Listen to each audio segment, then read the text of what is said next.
Está começando mais um programa, Momentos Espirituais, produzido pela equipe de comunicação do Centro Espírita Paulo de Tarso, Vinhedo.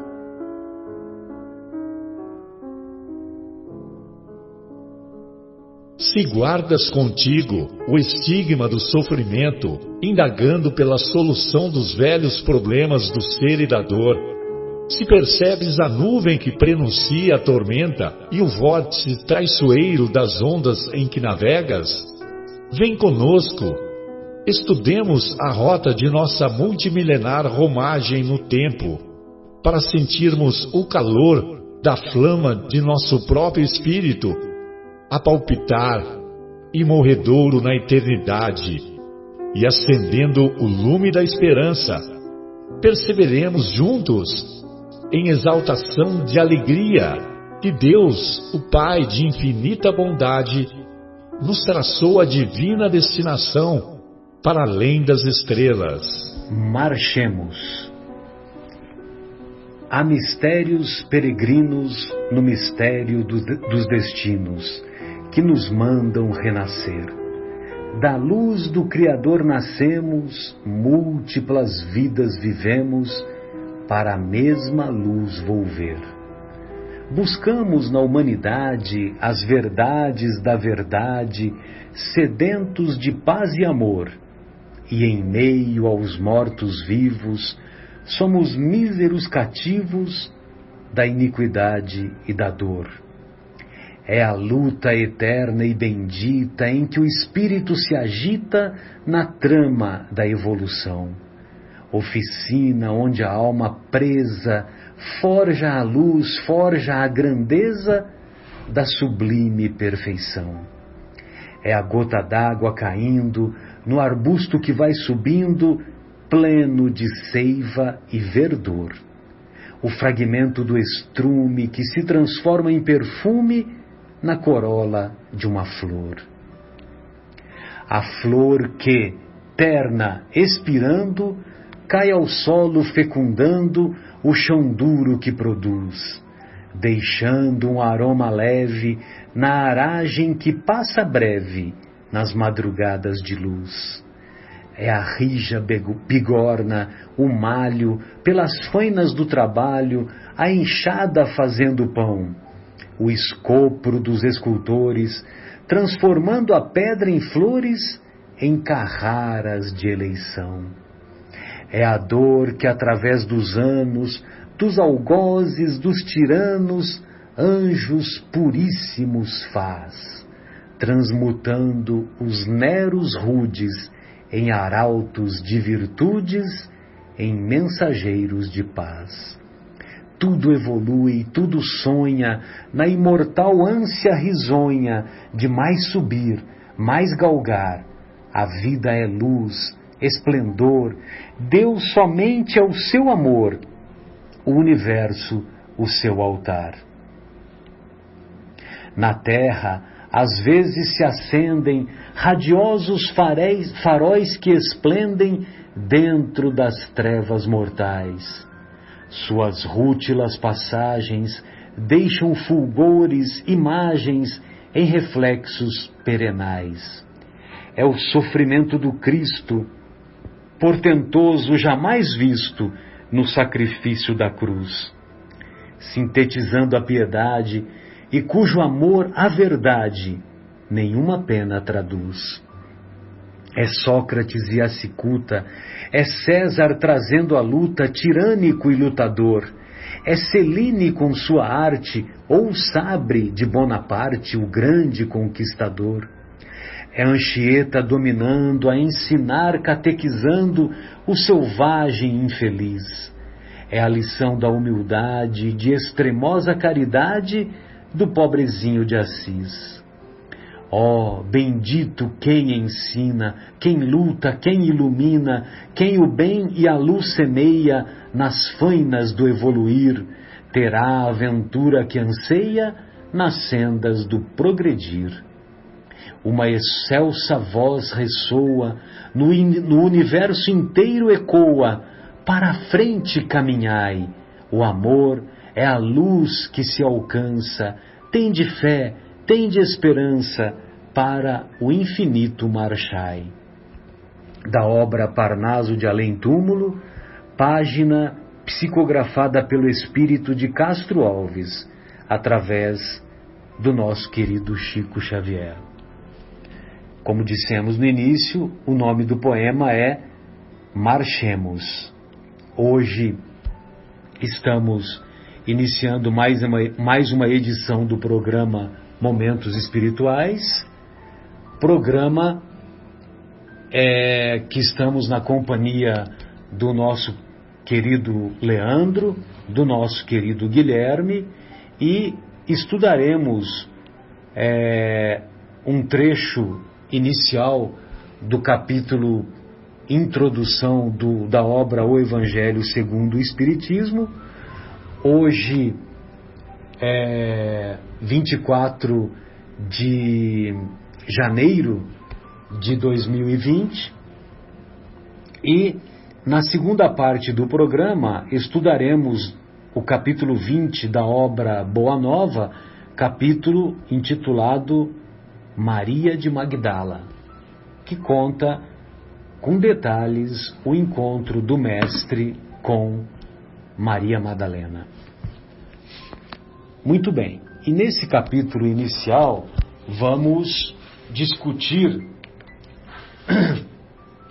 na obra O Evangelho segundo o Espiritismo, vamos estudar a autoridade da doutrina espírita, particularmente no controle universal do ensino dos espíritos. Essa colocação que o Kardec fez é uma colocação muito importante e, curiosamente, ela serviu de base para que a ciência usasse, a ciência oficial que eu me refiro, como se a ciência espírita também fosse secundária, né? É modo de falar, né? Mas a ciência passou, após o estudo de Kardec, a elaborar a metodologia científica. E, através da metodologia que o Kardec elaborou, ele pôde não somente realizar a obra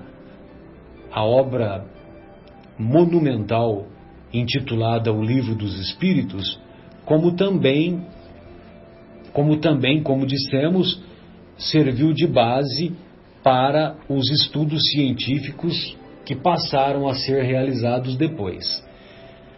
Muito bem, e o que ele fazia? O Kardec,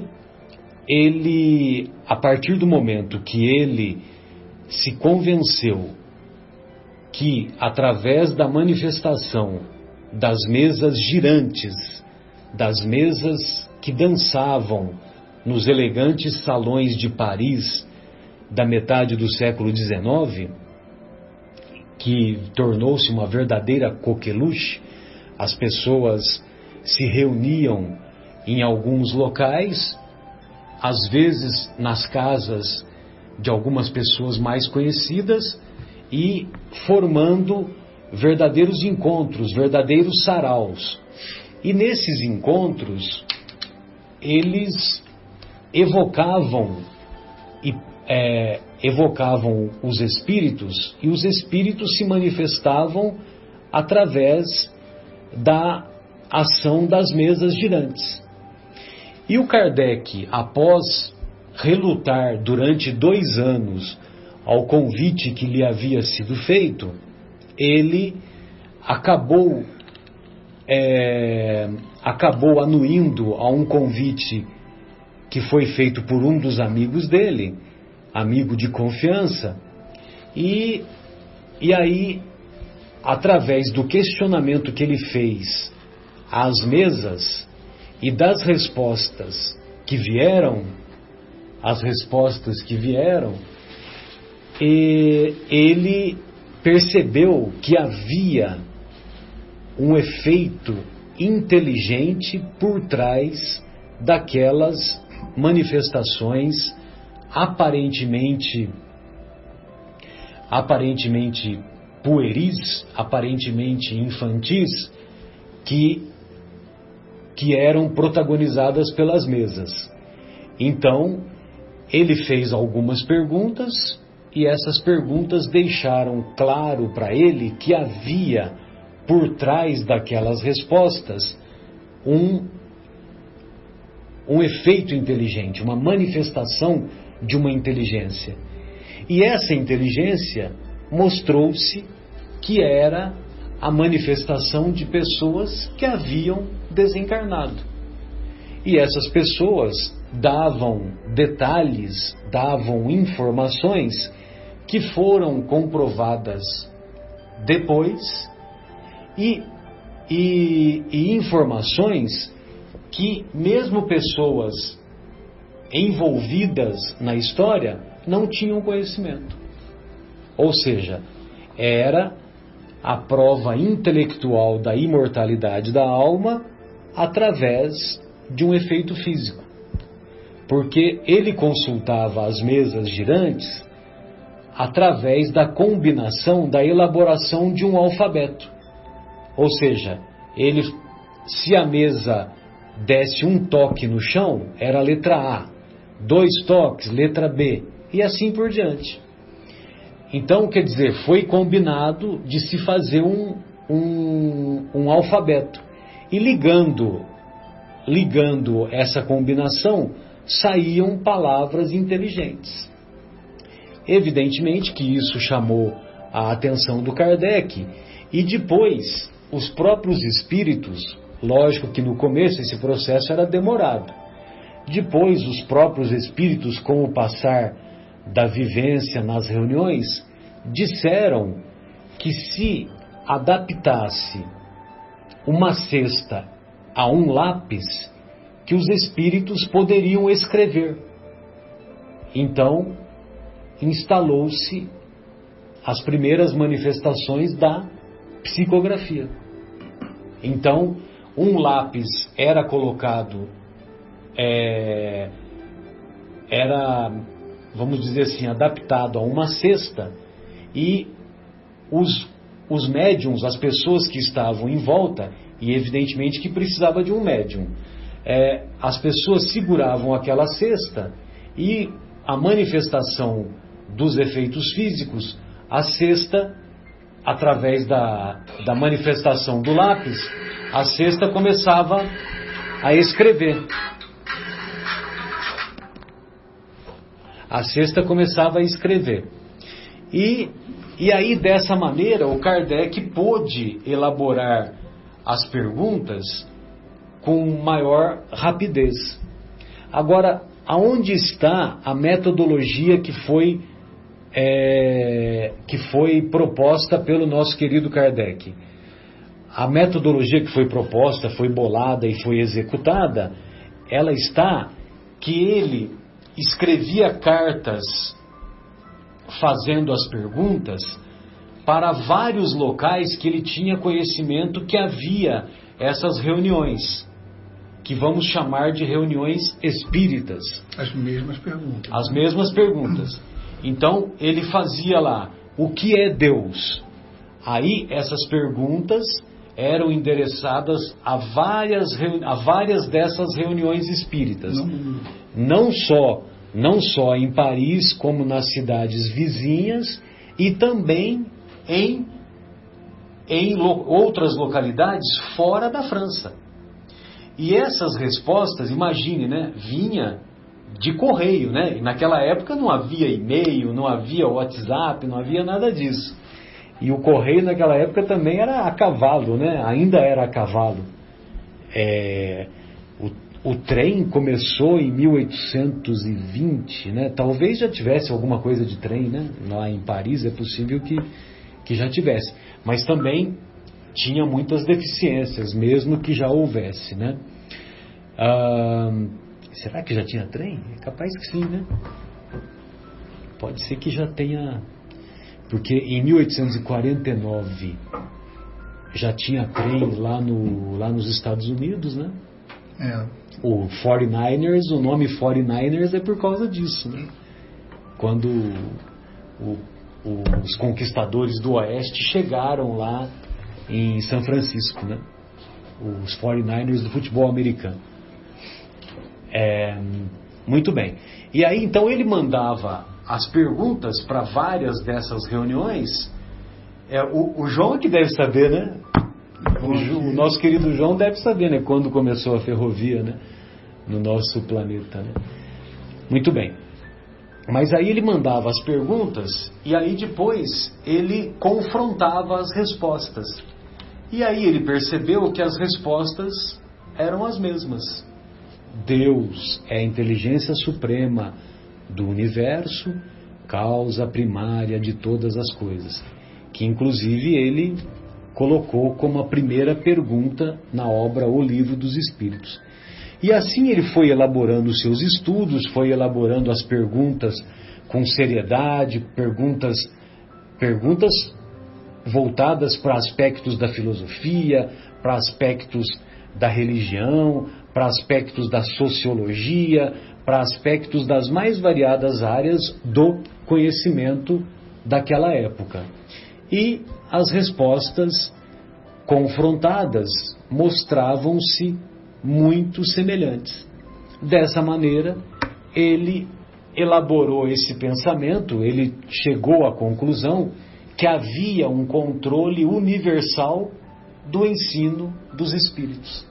Ou seja, os espíritos se manifestavam em várias regiões do planeta e davam os mesmos ensinamentos. Dessa maneira, a metodologia inicial, a metodologia proposta e executada pelo Kardec mostrou-se eficiente e deu abertura depois a que novas experiências fossem feitas pelas ciências que vieram depois. Não encontrou nada aí, Gui? Você quer saber o início do trem na Europa? Na ferrovia na Europa ou no planeta, né? 1814. 1814. A primeira locomotiva com 8 vagões foi apresentada.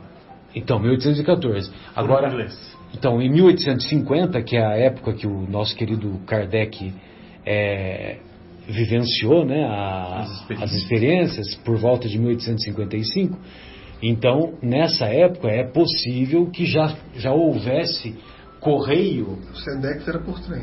Correio por trem. Certamente. Né? É possível que já. Certamente. 50 anos depois, praticamente. Ainda havia viagens de carruagem, sim, né? Sem dúvida, sim. Mas muito bom. E Marcelo, só para me corrigir se eu estiver errado.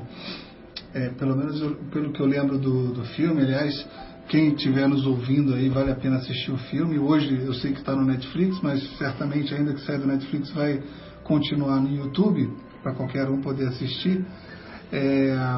O Kardec, quando aceitou o convite, foi ainda muito cético. Foi para desvendar qual era a maracutaia, né? Ele não foi, vamos que eu acredito. Né? Exatamente. Ele foi lá para ver se havia alguma farsa, havia algum interesse, né? Havia alguém se beneficiando.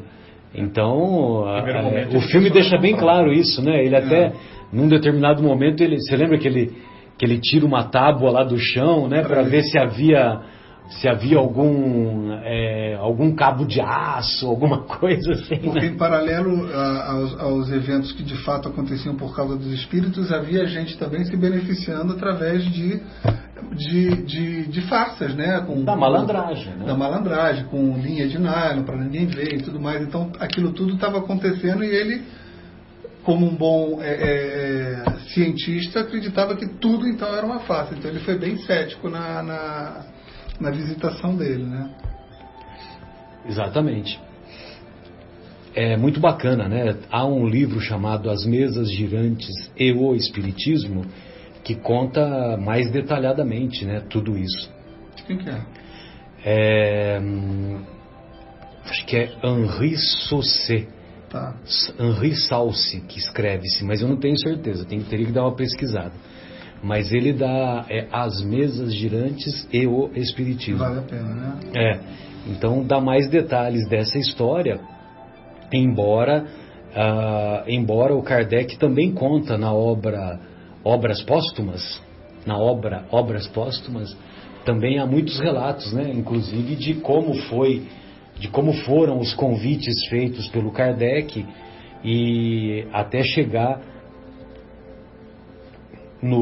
nesse amigo que ele tinha muita confiança, que eu estou tentando lembrar o nome e agora me esqueci, esse amigo. E esse amigo, após, não sei se foi a segunda ou a terceira vez que ele insistiu, aí o Kardec resolveu participar, entendeu? Agora, o Kardec, ele já tinha conhecimento do magnetismo, e tanto é que ele seguiu os ensinamentos do Mesmer, né, que implantou o magnetismo. E então, devido a esse conhecimento, ele não se impressionava com aqueles fenômenos, né? Porque você imagina uma mesa ser erguida, uma mesa bailar, entendeu? Uma mesa vai num canto, depois vai no outro, e sem nenhum aparato de mistificação, nenhum aparato de prestidigitação, né, que o pessoal costuma usar esse termo, né, os prestidigitadores, que são os falsificadores. É sinônimo de falsificação. Então, como que vai explicar tudo isso? Então, quer dizer, são fenômenos de efeitos físicos que se davam na presença de determinados médiuns.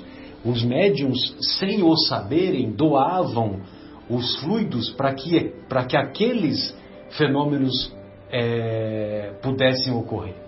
E foi numa época propícia para chamar a atenção, né? Por isso que esses fenômenos ocorreram primeiro lá nos Estados Unidos, depois foram ocorrer lá na Europa e foram ocorrer no centro cultural do planeta na época, porque Paris era o centro cultural. Hoje nem tanto, né? Hoje é mais dividido, né? Hoje tem centros de excelência nos Estados Unidos, tem Harvard, Stanford, tem centros de excelência na Inglaterra, né? Que é Cambridge, qual outro lá na Inglaterra também, que é muito conhecido? Tem um outro centro lá, Oxford, em Paris, né? Sorbonne, Suíça, e também no Japão tem centros, na própria Rússia. Então, quer dizer, hoje está mais diluído, mas na época o foco era Paris. Era polarizado. E o professor Hippolyte Léon Denisard Rivail, que mais tarde usou o pseudônimo de Allan Kardec, ele era muito respeitado no meio acadêmico lá da época. E depois, o filme até mostra isso, né? Depois como o Kardec direcionou o seu pensamento para a pesquisa espírita, aí os amigos acadêmicos viraram as costas, porque eles não tinham amadurecimento suficiente para compreender que por trás daqueles ensinamentos dos espíritos havia uma grandeza de novos conceitos, de novos ensinamentos, que estava muito acima do conhecimento da época, né? E que mais tarde foi se comprovando a sua eficácia. E quando nós nos lembramos de Kardec, nós nos recordamos também do Jean Rus. O Jean Rus, por volta do ano 1400, lá na cidade de Praga, ele foi condenado à morte, foi considerado herege, e ele era um padre, né, de origem católica,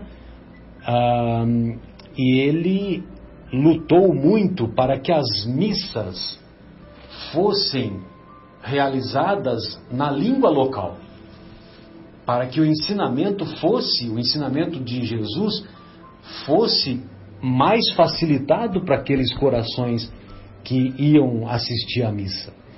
E ele corajosamente fazia os sermões dele na língua tcheca. E isso causou um rebuliço lá na época, porque os padres, os bispos, as autoridades eclesiásticas da época não admitiam isso.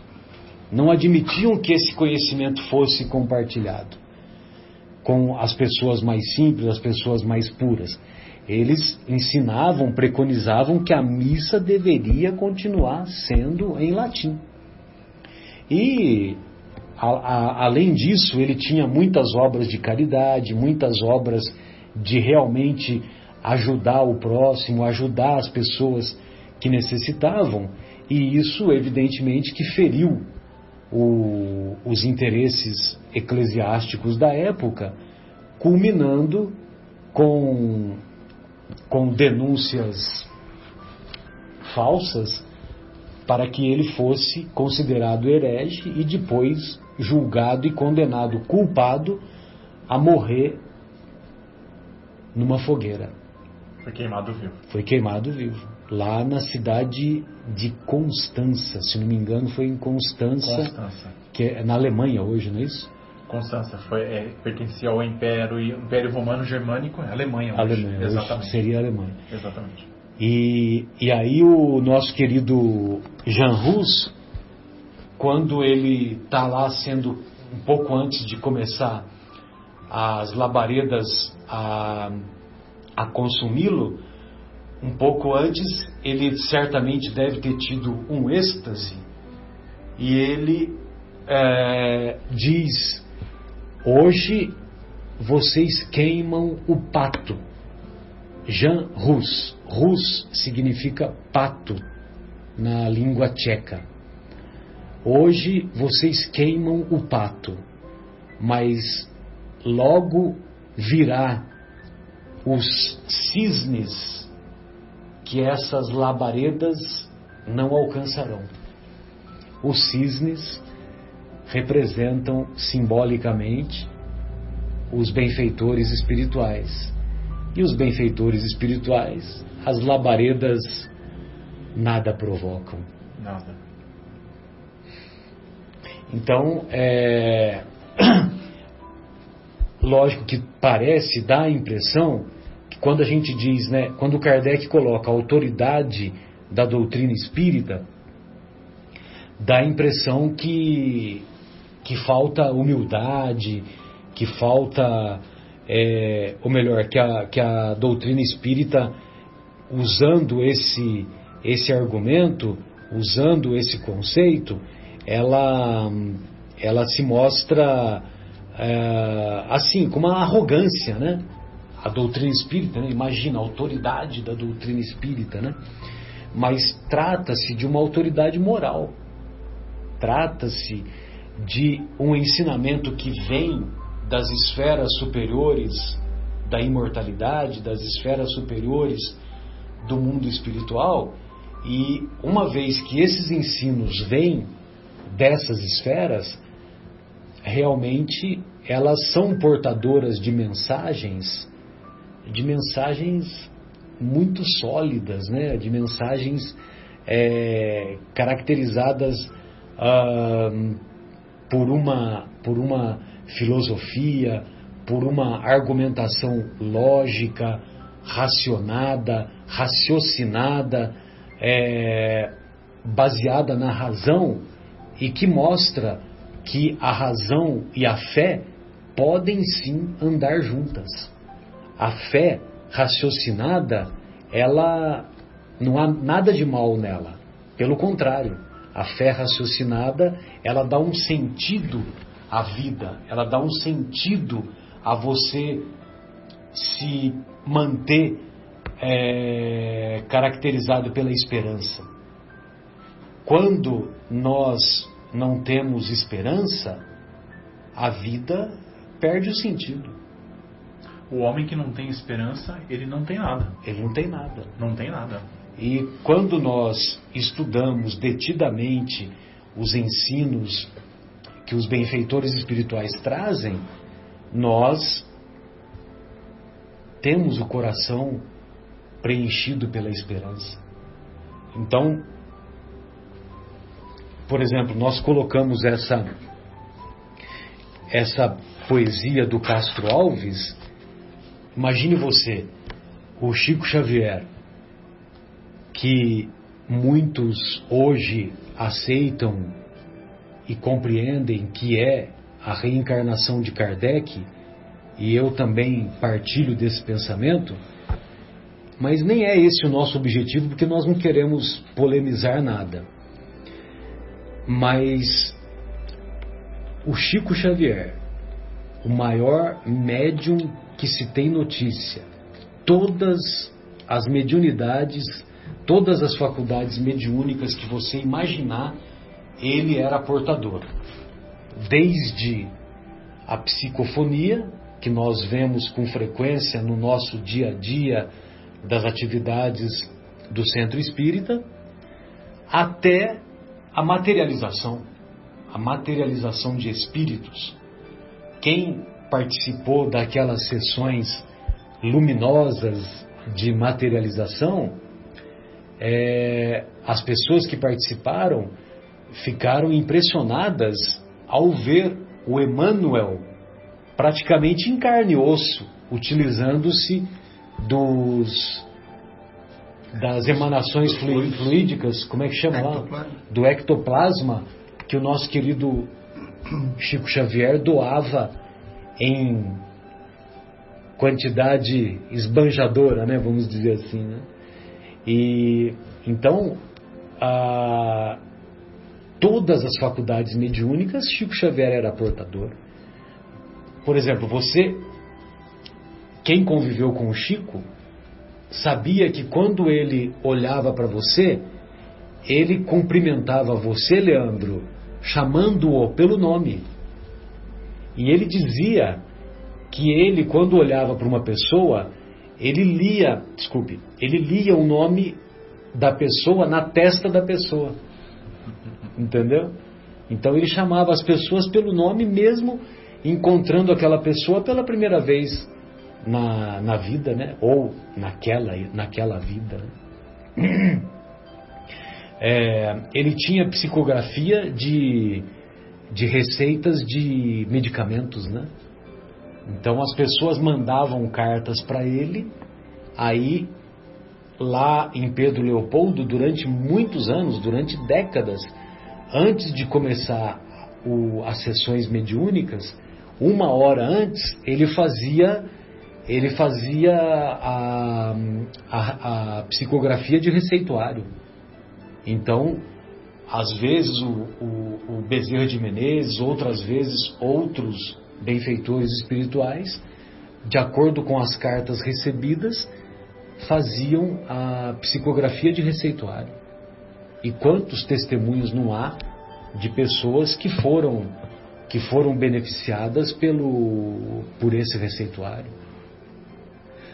Sem contar as psicografias que mais o notabilizaram, que foi a psicografia de consolo para as mães que tiveram a vida de seus filhos ceifadas precocemente.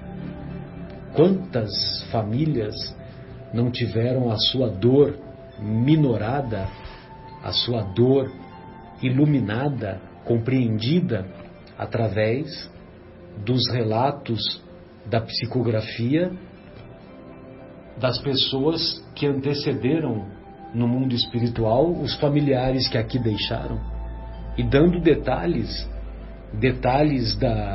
da existência, detalhes muitas vezes que nem os familiares conheciam e que descobriram e confirmaram depois.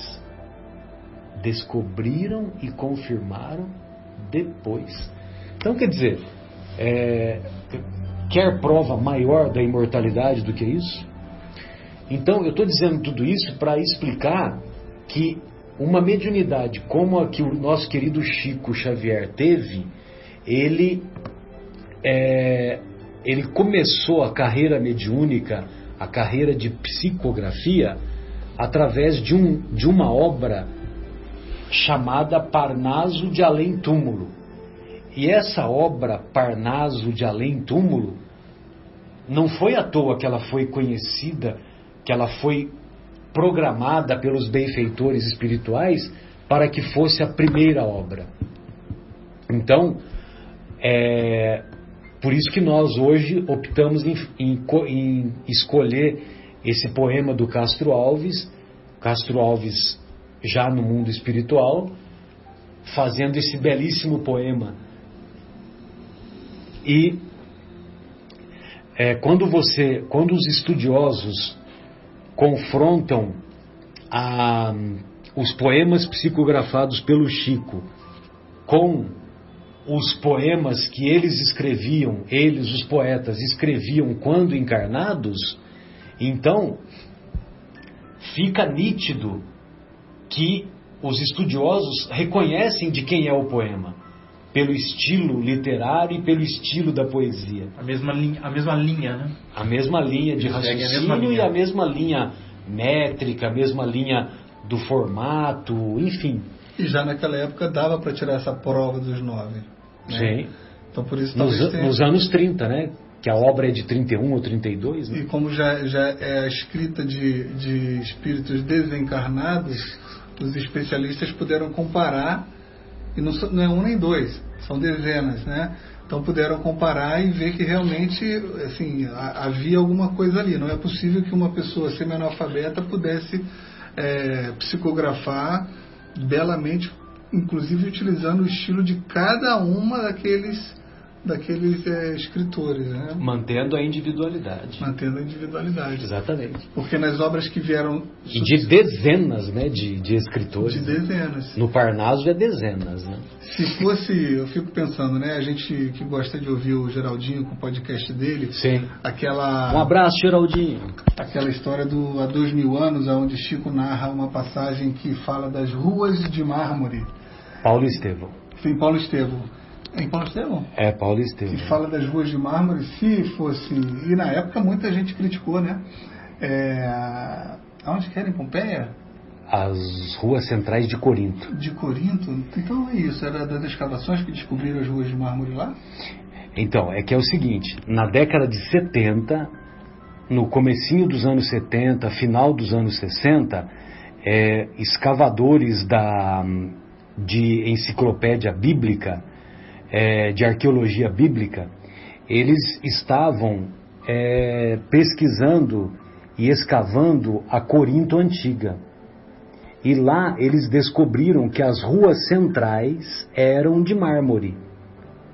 E na obra Paulo Estevão, no primeiro capítulo, o Emmanuel escreve que as ruas centrais de Corinto eram suntuosas.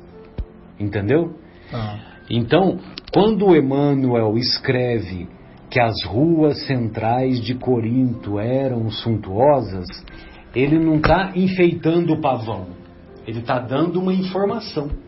E essa informação, o livro, você imagina, o livro foi escrito em 41, foi publicado em 41, e os escavadores descobriram 30 anos depois. Isso. Entendeu? Então, quer dizer, mais uma psicografia que antevê o futuro, né? Informações que foram comprovadas lá na frente. Sem contar as informações que a ciência está descobrindo hoje, que constam lá da obra do André Luiz. O cérebro triuno, a casa mental lá, que é descrita descrita na obra No Mundo Maior, a pineal, a glândula pineal, entendeu? Que é considerada a glândula da mediunidade, né? Que é através dela que há o intercâmbio mediúnico, né? Que passa por ela. E curiosamente ela, apesar de ser uma glândula pequenininha, ela tem cristais de apatita. E esses cristais, eles têm uma ação magnética, entendeu? Então, quer dizer, está bem no centro do cérebro, né? Está bem no centro do cérebro uma uma glândula, né, um órgão que, apesar de ser pequeno, é capaz de, através dele, ter a manifestação pelo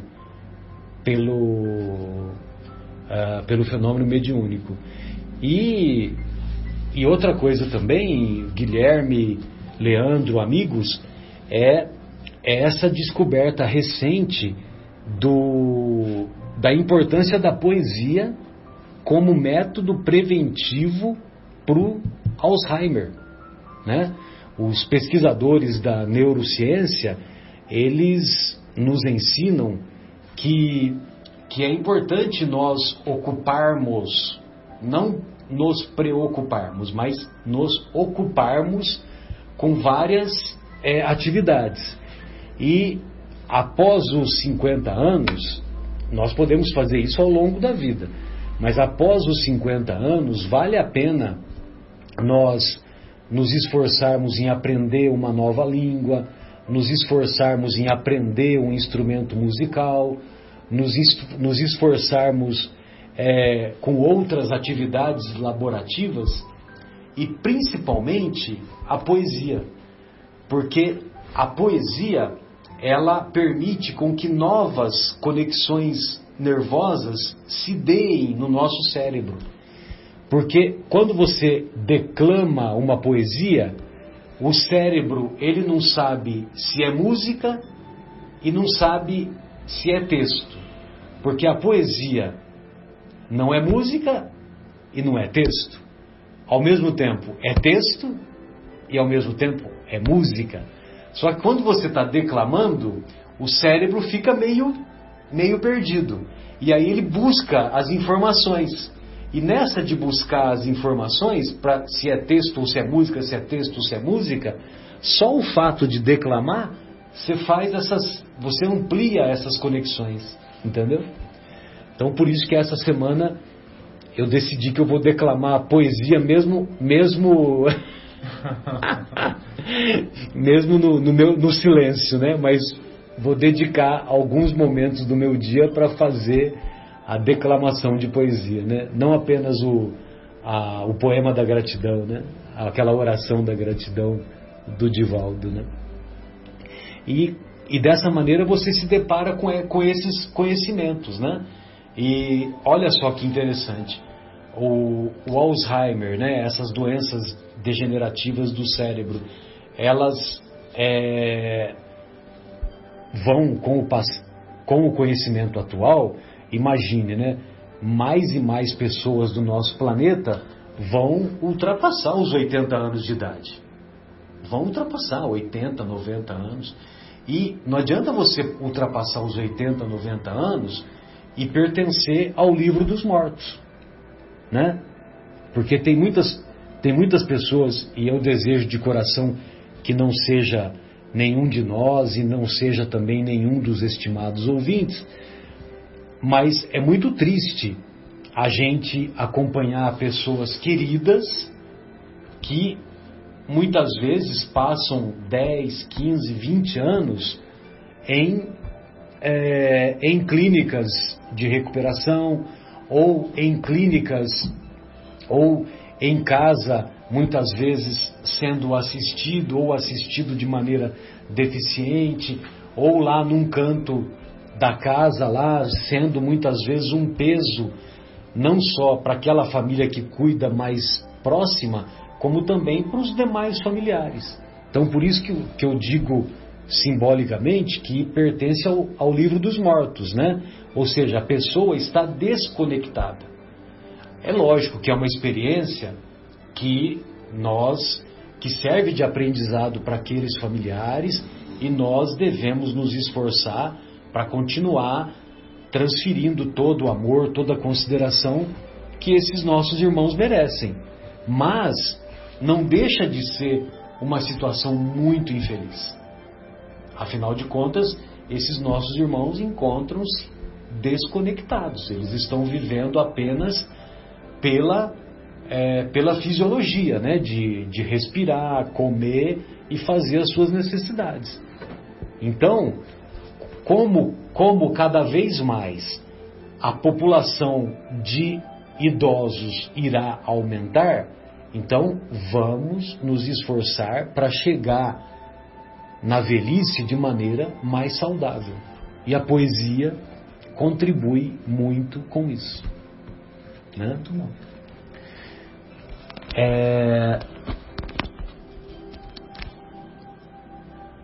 Comentando então, amigos, esse tema do que nós abordávamos relativo à metodologia do Kardec, a autoridade da doutrina espírita, autoridade, sempre reforçamos a autoridade moral, e não no sentido de arrogância, no sentido de que nós espíritas somos mais do que os outros, muito pelo contrário, mas muito pelo contrário mesmo. Nós temos convicção de que muitos irmãos ateus têm um comportamento melhor do que muitos espíritas. Nós temos convicção de que muitos irmãos católicos, muitos irmãos de origem protestante buscam Jesus e têm um comportamento muito melhor do que muitos de nós espíritas. Então, a autoridade que a doutrina espírita se reveste, voltamos a dizer, é a autoridade moral no que tange aos conceitos que ela traz, aos conceitos baseados nos 5 princípios básicos da doutrina: Deus, imortalidade da alma, comunicabilidade com os espíritos, pluralidade das existências, que é a reencarnação, e pluralidade dos mundos habitados. Logicamente que todos esses princípios acabaram fazendo com que outros conceitos viessem à tona. Por isso que nós vamos encontrar as leis morais, e lá nas leis morais temos lei de sociedade, lei de igualdade, lei de justiça, amor e caridade, perfeição moral, a visão de Jesus sobre a caridade, que é o famoso BIP, benevolência para com todos, indulgência com as imperfeições alheias e perdão das ofensas.